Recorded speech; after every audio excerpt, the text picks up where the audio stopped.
se aprestaba el gobierno Petro para tomar unas decisiones que abiertamente son inconstitucionales.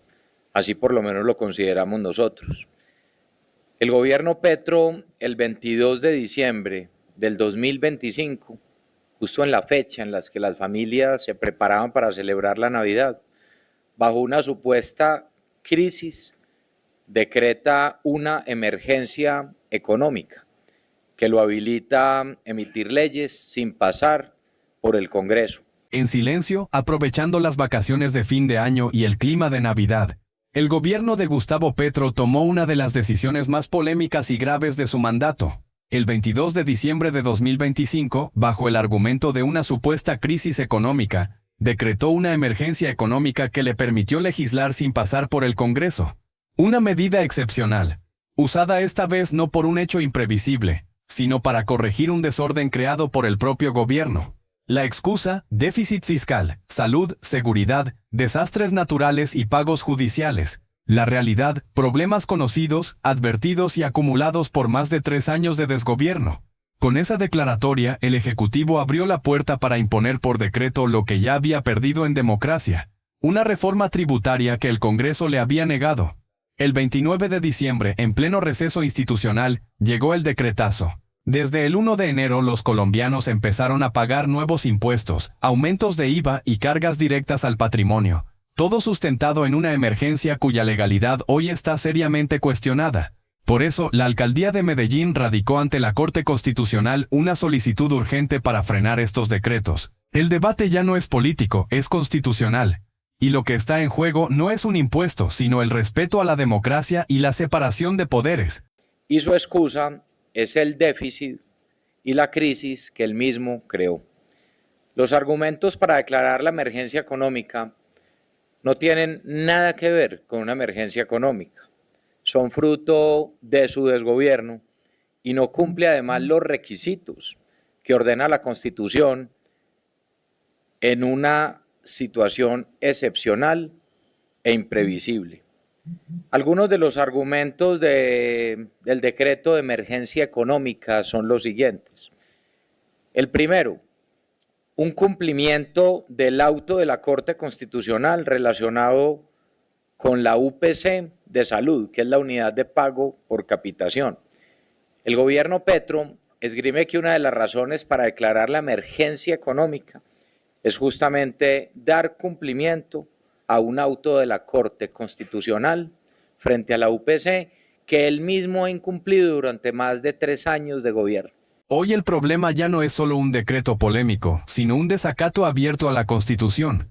Varios ministros del gobierno de Gustavo Petro se encuentran en incidentes de desacato por no cumplir órdenes expresas de las autoridades judiciales. No se trata de interpretaciones políticas ni de debates ideológicos, sino de mandatos claros que debían ejecutarse y que fueron ignorados de manera sistemática. Las decisiones judiciales exigían acciones concretas, plazos definidos y cumplimiento inmediato. Sin embargo, el Ejecutivo optó por la dilación, el incumplimiento y la omisión, llevando a sus propios funcionarios a una situación jurídica crítica. Paradójicamente, esas mismas órdenes que no acataron durante meses ahora son usadas como argumento para justificar poderes excepcionales. El mensaje que deja este escenario es inquietante. Primero se incumple la ley, luego se deja crecer la crisis y finalmente se pretende gobernar por decreto alegando urgencia. Este patrón no solo erosiona la autoridad de los jueces, sino que pone en riesgo el principio básico de que nadie, ni siquiera un ministro, está por encima del orden constitucional. Él lo ha incumplido, pero que además inclusive él mismo es el responsable de la crisis del sistema de salud que hoy tiene Colombia. Y una de las grandes razones es, durante más de 3 años, no haber ajustado la UPC, además como lo ordenaba ya el auto de la Corte Constitucional. Ya varios de sus ministros inclusive están en incidente de desacato por ese auto de la Corte Constitucional, la cual hoy esgrimen a su conveniencia para declarar la emergencia económica. Y hay algo importante, no solo es la Corte Constitucional la que tiene un auto. Hoy varios de sus ministros están ante evento de desacato, justamente también ante el Tribunal Administrativo de Antioquia, por una acción popular que nosotros mismos interpusimos el año pasado, donde el tribunal nos da la razón y le obligaba al ministro de Salud, al ministro de Hacienda, a ponerse al día con la deuda con clínicas y hospitales, tanto públicos como privados en la ciudad de Medellín, algo que han incumplido y por eso ya están en un evento de desacato. Otro de los argumentos para decretar la emergencia económica de parte del gobierno nacional argumenta la garantía de seguridad por alteración de orden público. Se vienen a acordar de la seguridad ya a punto de terminar su gobierno para decretar una emergencia económica, algo que nada tiene que ver con una emergencia económica cuando estamos hablando de seguridad. Otra de las justificaciones usadas por el gobierno nacional para decretar la emergencia económica es la ola invernal, sin rodeos. Ese argumento no resiste el contraste con la realidad.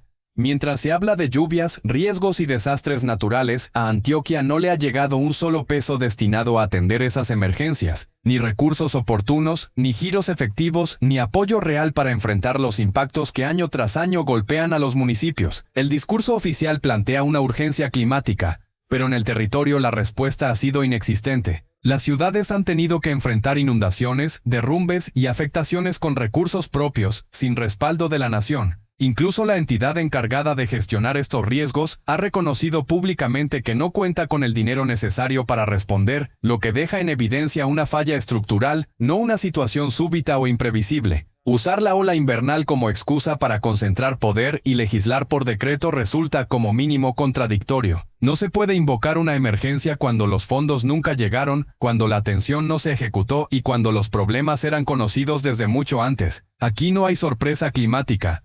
Hay abandono previo y justificación posterior, y eso no habilita bajo ninguna circunstancia una emergencia económica. Parece que Petro ahora se preocupa por la seguridad en sus decretos, pero en realidad y en sus acciones su preocupación se ha centrado más en darle garantías a los peores criminales en Colombia. Otras razones, que además ninguna merita una emergencia económica al no ser imprevisibles y por ende asumir todos los poderes por encima del Congreso. Una de ellas argumenta los desastres naturales causados por la ola invernal, cuando a las ciudades no llega un solo peso de la unidad de gestión del riesgo. Lo hemos visto en Medellín. Durante las olas invernales de los años anteriores, aquí no ha llegado un solo peso ni ayuda.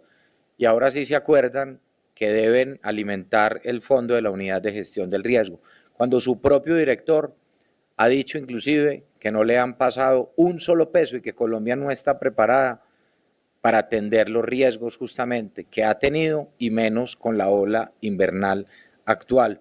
Pero además ha sido justamente la Unidad Nacional de Gestión del Riesgo una de las grandes protagonistas de los mayores escándalos de corrupción del gobierno Petro. Y ahora la utiliza para decir que por eso debe declarar la emergencia económica que ellos mismos han generado. Desde el 1 de enero, el gobierno nacional empezó a cobrar impuestos que impactan de forma directa la capacidad económica de los colombianos. No es una advertencia futura, es un hecho consumado. Familias y empresas ya están pagando más. No porque haya crecido su ingreso, sino porque se impusieron nuevas cargas tributarias por decreto, sin el trámite democrático que exige la Constitución. Estos cobros recaen sobre el patrimonio, el consumo y la actividad productiva, reduciendo el poder adquisitivo de millones de personas en un momento de alta inflación y estancamiento económico. Productos básicos que antes tenían un tratamiento diferencial hoy soportan una presión fiscal mayor, encareciendo la canasta familiar y golpeando con más fuerza a los hogares de ingresos medios y bajos. El efecto es inmediato. Menos capacidad de compra, menos ahorro y menos inversión. Las empresas, especialmente las pequeñas y medianas, ven restringida su liquidez, lo que se traduce en menor generación de empleo y mayores dificultades para sostener sus operaciones. No es una política abstracta, es un impacto diario en el bolsillo. Todo esto se está ejecutando amparado en una declaratoria excepcional que hoy es cuestionada por su legalidad. Mientras se discute en los estrados, el ciudadano ya paga la cuenta. Y ese es el problema central. Se está financiando al Estado a costa del deterioro económico de la gente, sin consenso, sin debate y sin legitimidad democrática. Otra razón, pago de sentencias judiciales, cuando esto inclusive le corresponde a todos los gobiernos. no solo a los gobiernos nacionales, también a los gobiernos municipales y departamentales. O sea que ninguna de las razones del decreto de emergencia económica son nuevas o apenas aparecieron. Todo hace parte de una crisis inducida por el propio gobierno Petro para decretar esta emergencia económica que es abiertamente inconstitucional. Por eso, como alcalde, no puedo permitir que sus aires de dictador vayan en contra de la gente de Medellín y del resto de los ciudadanos de Colombia. Dentro de esa supuesta emergencia económica, y por eso se apoya una emergencia económica, para no tener que pasar por el Congreso para aprobar las leyes, el 29 de diciembre, justo 2 días antes de que se terminara el año y época de vacaciones, el 29 de diciembre del 2025, el Gobierno Nacional emite el decretazo de la reforma tributaria, la que el mismo Congreso ya le había hundido. Y por eso, desde el 1 de enero de este año, el Gobierno Nacional ha comenzado a recaudar recursos y dineros a costa del patrimonio de los ciudadanos y de las empresas, imponiendo impuestos que golpean directamente la capacidad adquisitiva de los colombianos. Este cobro se realiza bajo una declaratoria que es abiertamente inconstitucional. Se ampara en la emergencia económica, que es inconstitucional, para justamente decretar una reforma tributaria para no pasar por el Congreso. Estas son las excusas que ha tenido para decretar este decretazo, lo que realmente había perdido legítimamente en un debate en el Congreso, donde el Congreso ya le había hundido dicha reforma tributaria.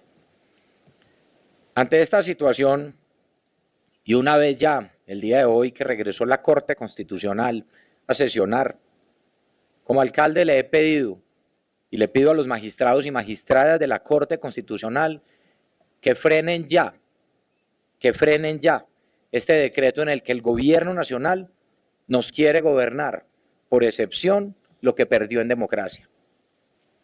Por eso, esta solicitud que hemos radicado el día de hoy, que ya tiene código y fecha de radicado, esta solicitud bien argumentada, de 48 páginas, que venimos trabajando desde el día, justamente, que el gobierno anunció la emergencia económica, lo hemos venido trabajando con todo el equipo de la alcaldía, desde la Secretaría General, con todos los argumentos jurídicos, con esta solicitud ya radicada.